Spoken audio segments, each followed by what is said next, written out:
YouTube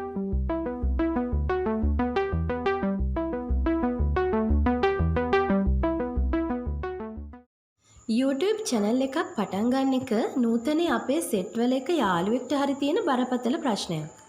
අදහස් තිබුණාට ඉතින් අපිට ওই දේවල් කරන්න එක්ක වෙලාවක් නැහැ. නැත්තම් අපිට ඒ ගැන අවබෝධයක් නැහැ.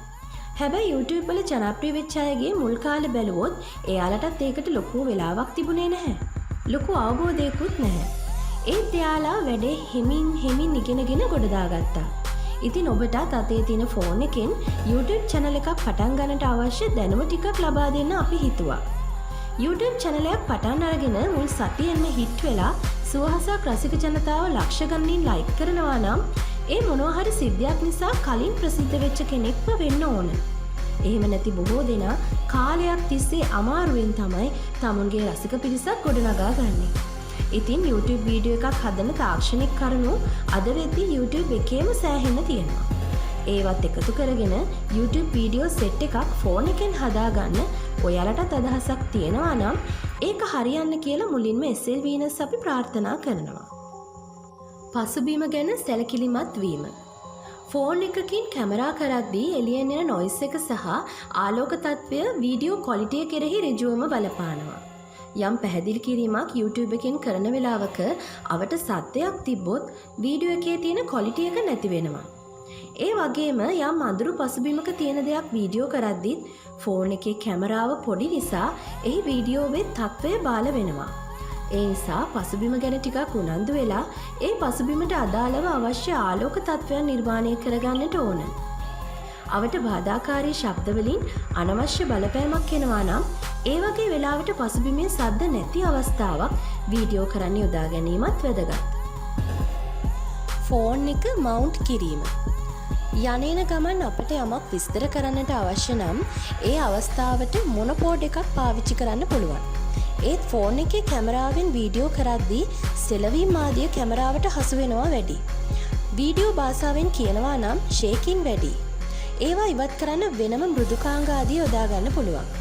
ඒත් අපිට අවශ්‍ය කරන්නේ වැඩිය ගැස්සෙන්නේ නැති වීඩියෝ එකක් නම් ෆෝන් එක ට්‍රයිපෝඩ් එකකින් හෝ වෙනත් ක්‍රමයකින් මවුන්ට් කර ගැනීම වැදගත් වෙනවා. ඇක්ෂන් වැඩ ආදියේදීත් බයිසිකල් වලට, හිසේ හෙල්මට් එකට, අතට, පපුවට කැමරා ෆෝන් එක මවුන්ට් කරගන්න පුළුවන් ක්‍රම සහ විදි තියෙනවා. ඒවා ඇසුරෙන් මේ අවස්ථාවට අදාළ වීඩියෝ කොටස් නිම කරගන්න අපිට පුළුවන් වෙනවා. පෙරහුරුවක් කිරීම. ෆෝන් වීඩියෝවේ අපි පෙනී ඉන්නවා නම් අපේ ස්වරූපය අපට මනසින් හිතාගන්නවට වඩා සාම්පල් වීඩියෝවක් ගහලාම අපේ විදිය බලාගන්න එක ෆෝන් එකේදී පුළුවන්. පෙරහුරුවක් හෙවත් කලින් පොඩි කොටස් ෂූට් කරලා බලන එකෙන් වීඩියෝ ක්වොලිටිය, ඕඩියෝ ක්වොලිටිය සහ ඒවා වැඩි දියුණු කරගන්න ආකාරය ගැනත් අපට අදහසක් ගන්නට පුළුවන්. පෙරහුරුව තුළින් අපට වීඩියෝව කරන ආකාරය සහ ආකර්ශනීය බව වැඩි දියුණු කරගන්න හැටි ගැනත් යම් අදහසක් ලැබෙනවා. කරන දේ ගැන දල සටහනක් තබා ගැනීම. ස්ක්‍රිප්ට් එකකට ගහන්න අපි කරන්නේ ෆිල්ම් එකක්, ටෙලියක් නෙමෙයි. ඒත් අපි හදන වීඩියෝ YouTube එකේ ජනප්‍රිය වෙන්න නම් ඒවා බලන අයට අපි හදන දේවල් වඩාත් ආකර්ශනීය වෙන්න ඕන.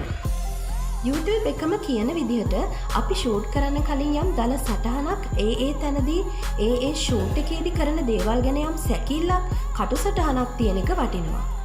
ඒ හරහා ඉන් පස්සේ කරන වීඩියෝ වලට පහසුවක් වෙනවා වගේම ආකර්ශනීය විදිහට කාලය අඩුවෙන් යමක් රූපගත කරන්න අපට අවස්ථාව හම්බ වෙනවා. එඩිටින් ෆෝමැට් එකක් ෆලෝ කිරීම. මේක සරලවම තීම් එකක් කියලා දක්වන්න පුළුවන්. අපි හිතමු අපි යම්කිසි කෑම හදන වීඩියෝවක් කරනවා කියලා.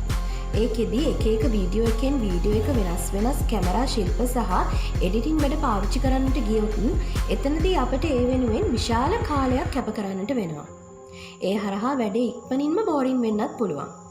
ඒත් කලින් ෆෝමැට් එකක් සකස් කරගත්තොත් ඒ හරහා වීඩියෝ කරන වගේම එඩිට් වැඩටත් මාර පහසුවක් වෙනවා. පින්තූර දානවා නම් මේවා කොච්චරක්ද, ටෙක්ස්ට් දානවා නම් ටෙක්ස්ට් එක කොතනට මොන ආකාරයෙන්ද දාන්නේ කියලා බේසික් තීම් එකක් තියෙන එක YouTube channel එකක් කරද්දී ඒවට පිරිස එකතු වෙන්නත් ලොකුවට හේතු වෙනවා. තියරි ඉගෙන ගැනීම සහ තියරි කැඩීම. කලාව කියන්නේ ආකර්ශනීය දෙයක්. YouTube කියන්නේ එක්තරා කලාවක්. ඒකෙදී මිනිස්සු විදියට අපි හැමෝම ආස කරන යම් පොදු නීති රීති තියෙනවා. YouTube වීඩියෝ රූගත කරද්දි වගේම ඒවා එඩිට් කරද්දිත් මේ වීඩියෝ සම්බන්ධව ඉගෙන ගැනීම වැදගත් වෙනවා. ඒ වගේම මීට කලින් රූපවාහිනී සිනමා වීඩියෝ වලට වඩා YouTube වීඩියෝ වලදී හිට් වෙන කලාවෙත් යම් වෙනසක් තියෙනවා. ඉතින් මේ හැමදේම ඉක්මනටම ඉගෙන ගන්නත් බෑ. සමහර දේවල් කොච්චර තියලා තිබුණත් අපට අත්දැකීම් වලින්ම අල්ලා ගන්නට වෙනවා. අපි අලුත් දෙයක් කරන්නට පෙර පරණ දේ මොකක්ද කියලා හරියට ඉගෙන ගන්න ඕනේ.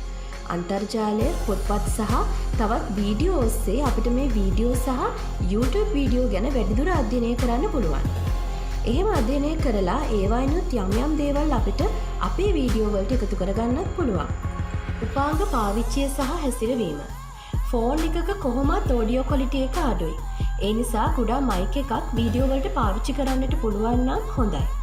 අපි YouTube වීඩියෝවෙන් කරන්නේ එකතැන ඉඳන් කරන යම් ඉදිරිපත් කිරීමක් වගේ දෙයක් නම් ආලෝකය ලැබීම ගැන සැලකිලිමත් වෙන්න ඕනේ. බේසික් මට්ටමේ ආලෝක ෆිල්ටර් ආදිය පාවිච්චි කරන්නටත් අපිට පුළුවන්. එක තැන්වලට ෆෝන් එක ආලෝකය සහ මයික් මවුන්ට් කරන අලුත් නිෂ්පාදනක් දැන් ඇවිල්ලා තියෙනවා. ඔක්කොම උපකරණ එකපාර අරගන්නවට වඩා අපිට පස්සේ කාලෙක අභියෝගයක් වන දේවල් වලට විසඳුමක් විදිහට උපාංග අපේ වැඩට එකතු කරගන්න පුළුවන් නම් වටිනවා. සම්පත්දායකයින්. උපාංග වගේම YouTube වීඩියෝ වලට සම්පත්දායකයින් වැදගත්. යම් අයෙක්ට හොඳට අදහස් තියෙනවා වීඩියෝ වල කන්ටෙන්ට් වලට. ඒත් ඒ අයට හොඳ වීඩියෝ එඩිටින් දක්ෂතා නැති වෙන්න පුළුවන්. තවත් අයට හොඳට ෆෝන් එකෙන් වීඩියෝ කරන්න පුළුවන්. ඒත් එයාලට කන්ටෙන්ට් ගැන අයිඩියා එකක් නැහැ. ෆෝන් එකෙන් වීඩියෝ වැඩ කරන එකේ එක අරමුණක්නේ අපේ ලෝ බජට් එක. ඉතින් එතකොට ඔය හැම දෙයකටම ලොකුවට කට්ටිය බඳවගෙන පඩිනඩි බේරගෙන වැඩ පටන් ගන්න බෑ. ඒ වගේ වෙලාවක අපිට මුලින්ම බොක්කේ යාළුවෝ ටිකක් එකතු කරගෙන වැඩේ ක්වොලිටියට පටන් ගන්න පුළුවන්.